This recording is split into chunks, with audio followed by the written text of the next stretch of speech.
Hi, my name is Spencer. I'm a physical therapy student. Is there if I test the muscles of your wrist extensors? Yes. Okay, so first, I'm going to be going through grades 0 through 5 for the wrist extensors.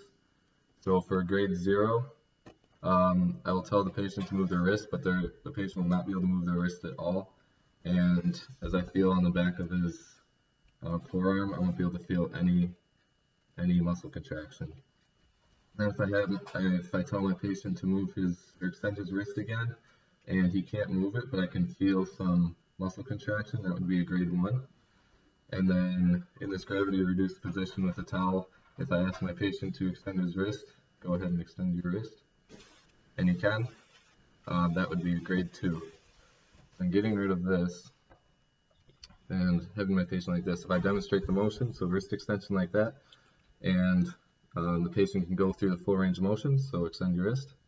Okay, then I'm going to offer some resistance by stabilizing the distal forearm and then applying pressure to the first and second metacarpal towards flexion and ulnar deviation. So if I apply pressure and the patient can hold that position, that'd be a grade 5. So I can show that right here. The patient will not break, like that. And if I apply pressure and the patient can hold it a little bit, but then he breaks after a second, that would be a 4. So I can show that right now. Okay. And then in the last one, if I apply pressure and he breaks right away, that would be a grade 3. It's like that. And then on the other side, it's like the same thing.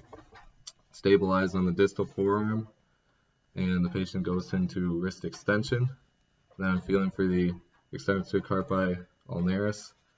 And if I apply pressure towards flexion and radial deviation on this side, with the pressure on the 5th metatarsal, can hold it for the whole time, that would be a grade 5, as shown here. If he can hold it for a second, but then he breaks, that would be a grade 4, so it'd be like this. And then if the patient breaks right away, that would be a grade 3, so like this. And then on the other side, I was feeling for the extensor carpi radialis longus and brevis.